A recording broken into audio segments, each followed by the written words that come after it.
Umuco W'Ijambo Ministries. The Word of God is light.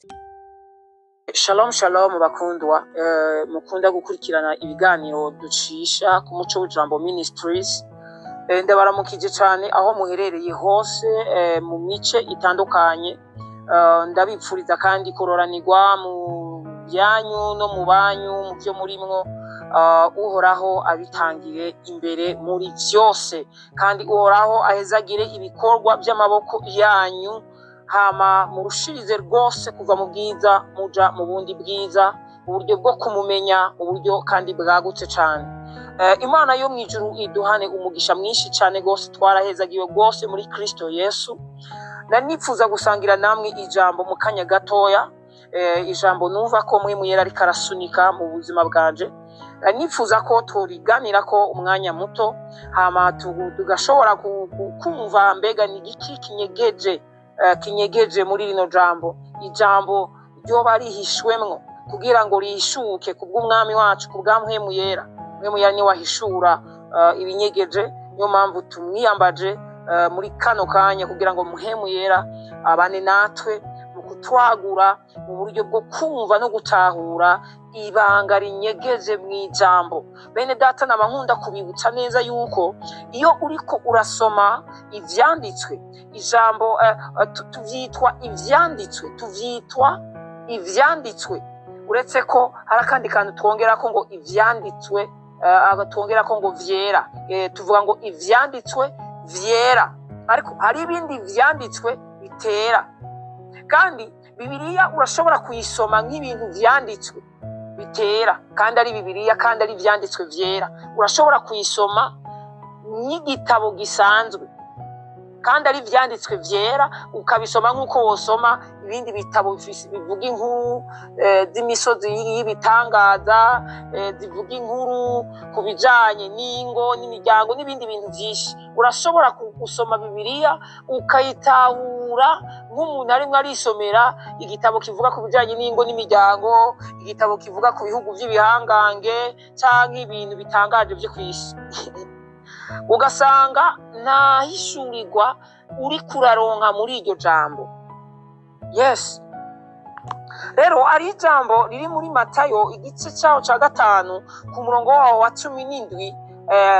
Aya majambo mejeje kuhasoma numva n'amajambo akomeye, aho Kristo yavuze ngo nimugire ngo naje gusenyura ivyagezwe canke amajambo y'abavugishwa n'Imana. Aho hantu hari n'akaburungu, mwebwe mukunda gusoma muze gusoma murabe, hari n'akaburungu. Ivyo bintu amaze kubivuga aho hantu hari n'akaburungu, atavuga ngo naje kubishitsa, yaje kubikuraho, yaje kubisenyura, ahubwo yaje gushitsa ivyo bintu. Ivyo bintu rero yaje gushitsa nivyo biteza imvururu mu bantu, kubera kudatahurana canke ukutabyumva kumwe ivyo bintu.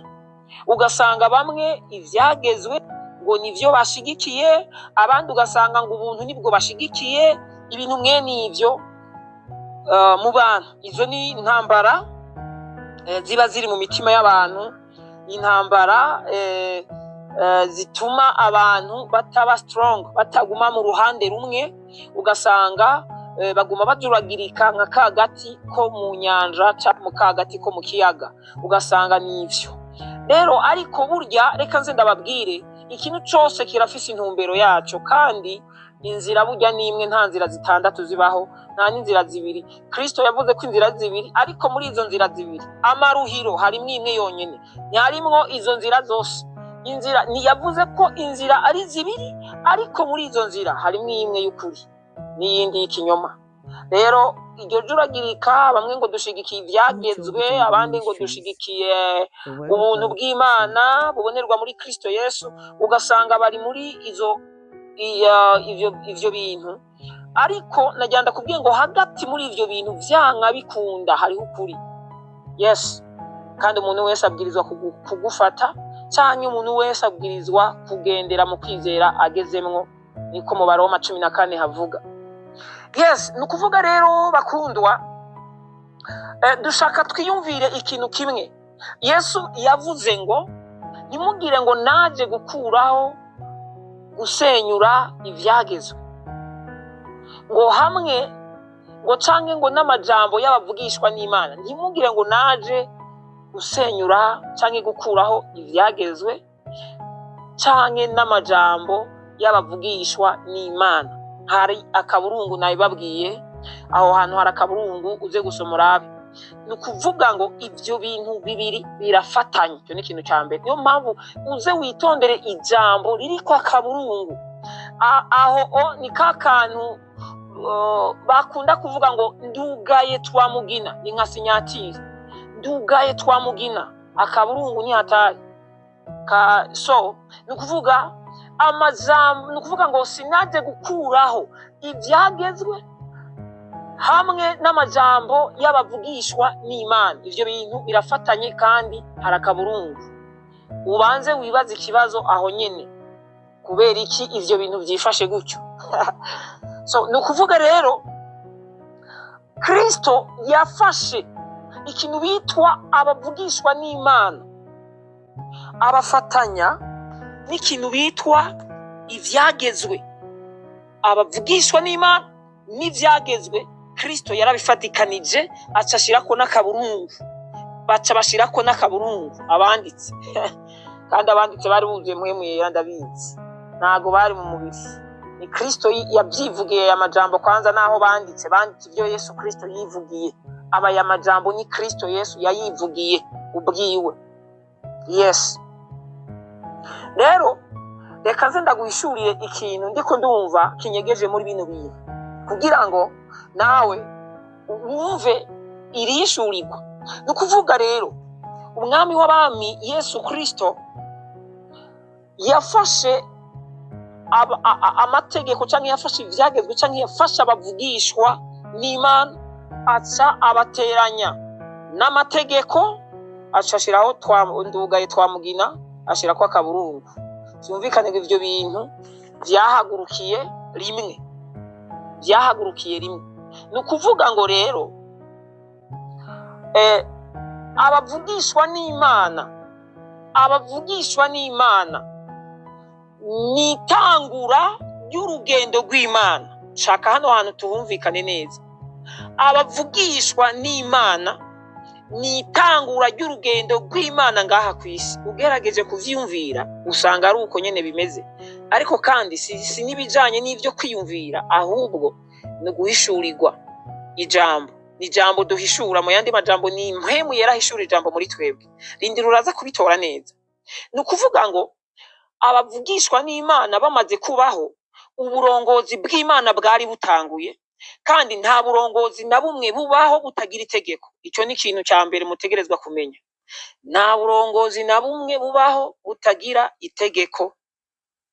Ubwami bwose iyo buva bukagera butegerezwa kuba bwubatswe mu buryo bw'amategeko.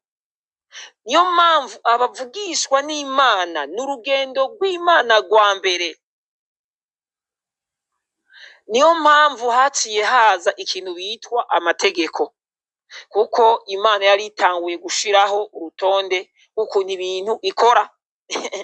Imana yari itanguye gushiraho urutonde rw'ukuntu ibintu bikora. Ni ukuvuga ngo urutonde rw'Imana, Imana yari irutanguye ngaha ku isi. Yatanguranye n'abavugishwa n'Imana, haca haza n'amategeko. Rero iyo bavuze abavugishwa n'Imana, abo mw'isezerano rya kera bose bakoreshejwe n'Imana, bose baza muri runo ruvunga canke baza muri kino kivunga kiri jambo bavuga ngo abavugishwa n'Imana. Bose ba Mose, ba Yesaya, ba Henoke, ba Elisa, ba Eliya, ba Shadraka, ba Meshaki na ba Abudinego, benshi cyane, benshi.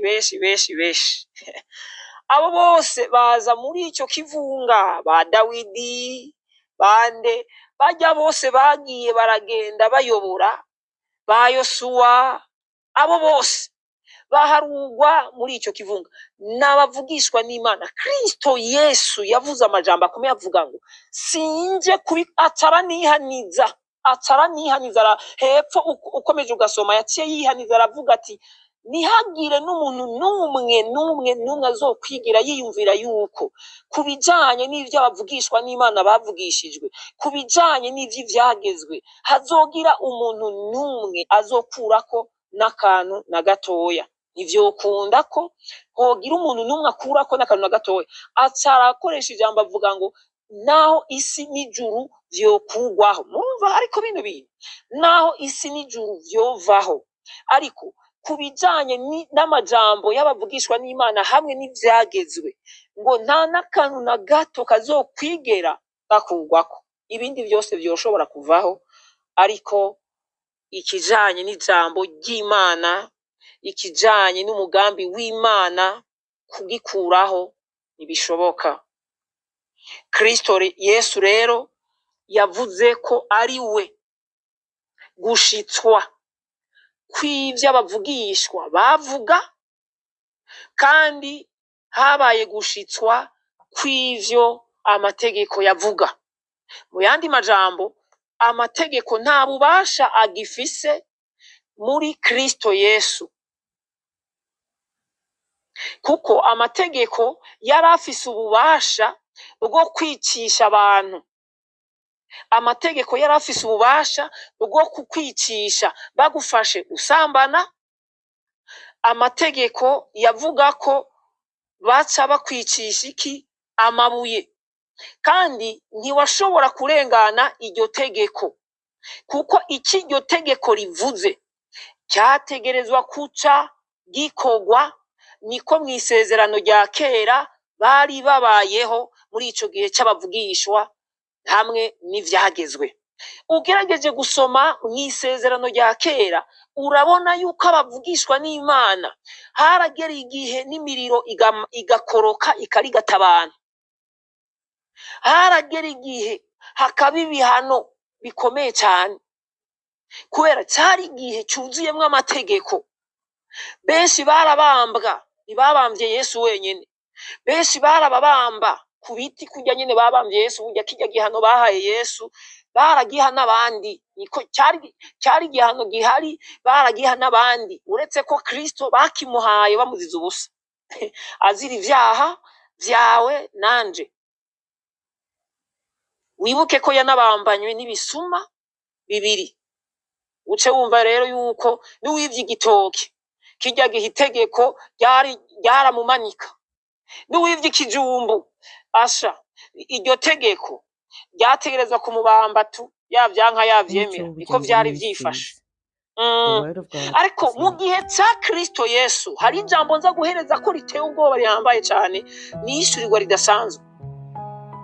Mu gihe ca Kristo Yesu bamuzaniye umugore bafashe ariko arasambana, kandi b'abafarisayo bashiraho ya mategeko, abakontorora ya mategeko, abahagarariye ya mategeko, kuko bumva kuntu Yesu yigisha bakumva umenga amategeko ntayavugamwo, bakumva umenga amategeko ahubwo yatesha agaciro. Vyatumye Yesu biyumvira ati uyu muntu aradushigikiye cyangwa nadushigikiye. Hariho ivyanditswe vyinshi bikwereka Yesu bamugwanya kubera ibintu yigisha, abereka ivy'amaraso yiwe, ivy'umubiri wiwe uzotangwa ku bwa benshi, ababwira yuko bakwiriye kunywa ku maraso yiwe bakarya ku mubiri wiwe, ababwira ko ari we mutima w'ubugingo wari warateguwe. Amajambo menshi kugira ahantu bavuze bati uyu mugabo tumutera amabuye tumwice kuko atubangamiye. Ibintu arimwo arigisha, urumva byari ibintu badatahura na gato, kugira aho bamubajije ati koko twebwe tukurye tunywa amaraso yawe? Urumva ico gitutsi mu mategeko. Twe turavye ivy'amategeko, nta tegeko na rimwe rihari rivuga yuko twonywa amaraso y'umuntu cyangwa ngo turye umubiri we. Nta hishurirwa na ritonya bigeze bumvamwo muri ayo magambo Yesu yarimwo aravuga. Wapi? Ahubwo bamubwira ati ivyo bintu urimo uravuga wewe ni ibintu biteye isoni. Ahubwo batoye amabuye baravuga ati genda. Cyarazira amaraso y'umuntu, umubiri wiwe. Ubwami bw'amategeko bwirukana mpwemu yera kure ati hoshi hoshi hoshi genda we mpwemu yera genda genda genda ntitugukeneye. Ubwami bw'amategeko bwirukana mpwemu yera ati hoshi hoshi hoshi genda genda, maze mpwemu yera nawe ati ndigiriye, kubera ari ubwami bw'amategeko. Urumva rero umanutse hepfo ku murongo uhereza, umanutse ku murongo uhereza ivyo vyanditswe twari ko turasoma ku murongo uhereza, Yesu yaciye aheza arangiza ababarira aya majambo akomeye nasomye, ababwira ngo ukwizera ngo kugororoka kwanyu ni kutaruta ukwaba abafarisayo, ukwaba abanyamategeko b'abafarisayo, ngo ni kutaba ukugororoka kuruta ukwaba, ngo ntimuzokwigera muhonyora mu bwami bwo mwijuru. Urumva aya majambo Yesu yarangije avuze ngo, Yesu yarangije avuze ijambo riteye ubwoba rihambaye cyane, ati nimutagira ukugororoka kuruta ukwaba abafarisayo nimuzopfa muhonyeye mu bwami bw'Imana. Byumvikane ngo no kugororoka kwabo banyamategeko Yesu ntakwemera, no ukugororoka kwabo banyamategeko, ukugororoka kwabo bitondera ivyagezwe, ukugororoka kwabo barimo baragwana n'ukuntu bogororoka ku bijanye n'ivy'amategeko, ku bijanye n'ivy'ivyagezwe. Abo bantu bahora barimbura ibijanye n'amategeko ku murango no mwijoro, barimbura ya mategeko, ntukagire gutya ntukagire gutya ntukagire gutya, bakarara inshinga bayiyumvira amategeko, bakirigwa inshinga biyumvira amategeko, bakabuzwa amahoro no kuguma biyumvira ngo amategeko kugira ngo ayo mategeko ababesheho. Baravumwe, baragowe, bari mu ntambara, bari mu ngorane, ntibazopfa bakandagiye mu bwami bwo mwijuru, kuko Kristo Yesu arangije avuga ngo nimutagira ukugororoka kurusha aba banyamategeko nimuzopfa muhonye ubwami bw'Imana. Byumvikana abanyamategeko bo byararangiye, byaraheze, nta bwami bafise. Niyo mpamvu Yesu Kristo arabitiza mu kubatanga kw'akarorero ati nimutagira ukugororoka kubarusha aba nimuzopfa muhonyoye mu bwami bw'Imana. Byumvikane ngo hariho ukundi kugororoka Yesu Kristo ariko aravuga, si ukugororoka gusa n'ukwaba abanyamategeko. Wapi? Aba banyamategeko ukugororoka kwabo n'ukwa feki, kubera Kristo Yesu avuga ati ntimwigane ukugororoka kw'aba bagabo, ntimwipfuze kumera nk'aba bagabo, nimutarusha aba bagabo, nimutamera ukundi aba bagabo batameze, ntimuzopfa muhonyeye mu bwami bwo mwijuru. Byumvikane rero yuko nawe mugenzi, nimba urimo uragwara intambara y'amategeko karagaciyemwo, ariko nashaka ufata umwanya wiyumvira aya magambo Kristo Yesu yavuze. Mose ari mu bugaragwa, Abisirayeli bagabagabiye Imana, banga kuyumvira. Imana irekura inzoka, ziraza zirabakomagura. Zimaze kubakomagura, Mose atakambira Imana kubw'ubwo bwoko Mose yararongoye, maze aravuga ngo Mana tugirira ikigongwe, babarira ihanga ryawe yoye guhona. Maze Imana ibarira Mose ati mwumve kino kintu mwabantu mwe mukunda guharira canke mukunda kumva mutaguwe neza no kwakira ijambo rihishuwe. Hari abantu batagubwa neza n'ijambo rihishuwe, batagubwa neza no kumva ubutumwa bw'ukuri, babitinya cyane mengo sinzi ukuntu babyumva. Imana ibwira Mose ngo ategure igiti.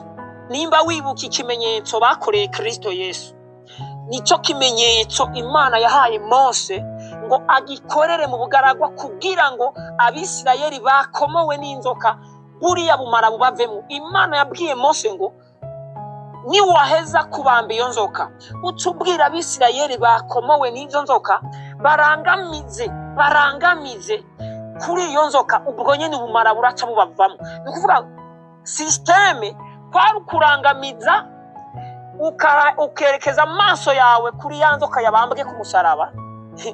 Imana ni igitangaza cyane.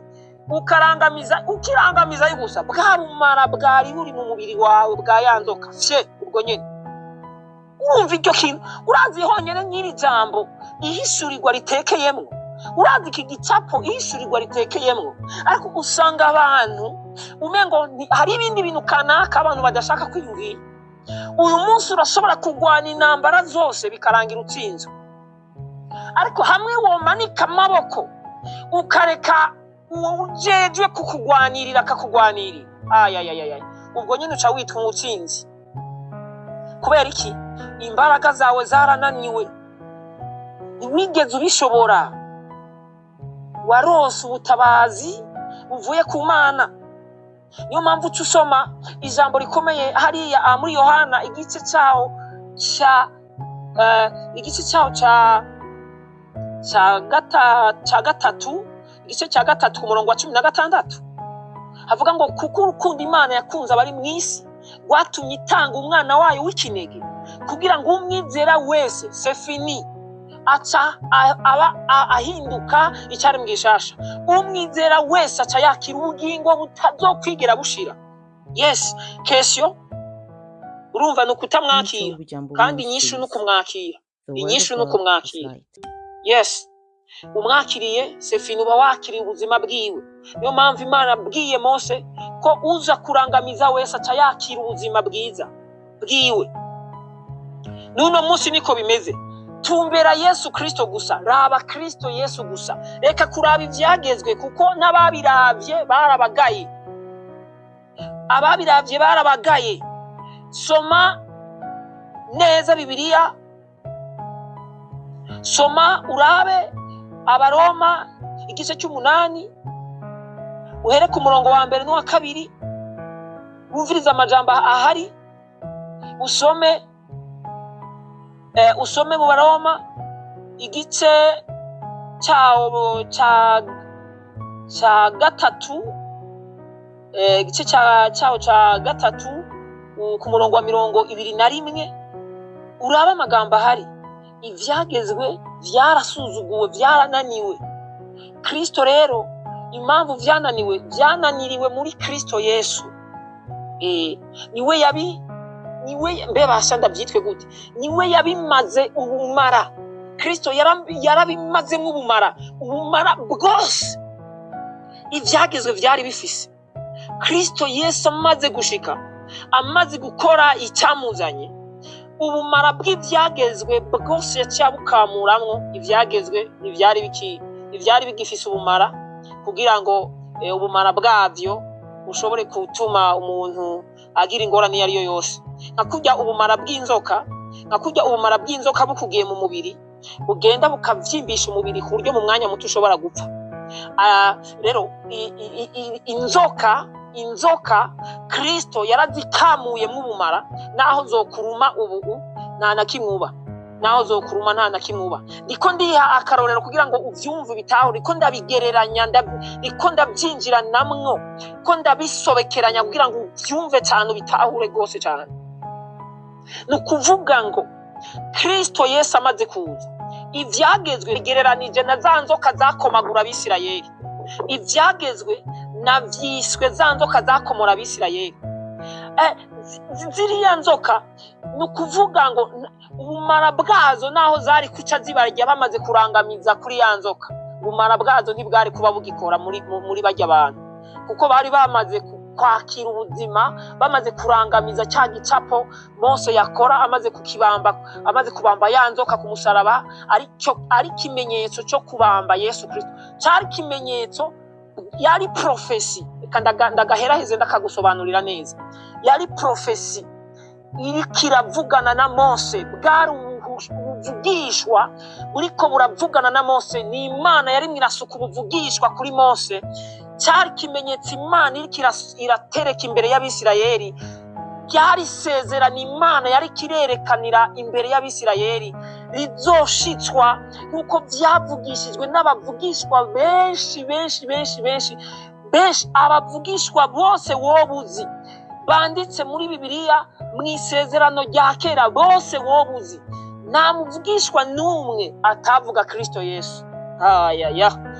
Nta muvugishwa n'umwe atavuga Kristo Yesu. Guhera kuri Mose kugera ku iherezo abavugishwa bose bavuga Kristo. Niyo mpamvu Kristo Yesu amaze kuza yavuze ngo vyose birarangiye ndabishikije. Niyo mpamvu iri jambo bitwa gushitsa rivugwa. Abantu benshi baragita amazina bashaka, ariko ukuri kw'iri jambo nuku kumeze. Ugushitswa kw'amategeko, ugushitswa kw'ivyo abavugishijwe n'Imana bose vyashikijwe mu mwami w'abami Kristo Yesu. Iyo uri muri we nta rubanza na rumwe ruhari ngo ushobora kugutsinda naho vyogenda gute. Nibishoboka ko ushobora gutsindirwa mu mwami, ntibikunda ko ushobora gutsindirwa mu mwami yatsinze. Ijambo ry'Imana ritubwira ngo yaranesheje, yaratsinze rupfu na kuzimu. Uyu munsi twe turi muri we, turi mu ntsinzi yiwe, turigina intsinzi yiwe, tunezerezwa no kumva ko yanesheje, yatsinze. Niyo mpamvu Pawulo yavuze ngo iyo Kristo atazuka mu bapfuye, twese abavuga ibijanye n'ubutumwa bw'ubwiza bwa Kristo Yesu, twese tuba turabapfunga kiwani, twese tuba turabatezi ba Gatarina, twese tuba turababeshi, kandi n'ukwizera kwacu kose kuba ari ukubusa. Niko Pawulo yabivuze mu majambo yiwe mu vyanditswe vyera. Niko Pawulo yabivuze. Umwami w'abami aduhana umugisha. Nashaka dusangirira ihishurirwa kugira ngo wumve ukuri, hanyuma uko kuri kuce kuguha ukwidegemvya. Warahezagiwe cane, kandi komanteri zanyu nazo tuba tuzikeneye ku Muco w'Ijambo Ministries no mu magrupe atandukanye. Ndizera ko uzogenda urashikirwa n'ubutumwa bwiza. Warahezagiwe cane, wari uri kumwe nanje Sezibera Eric. Imana iguhe umugisha. Amen.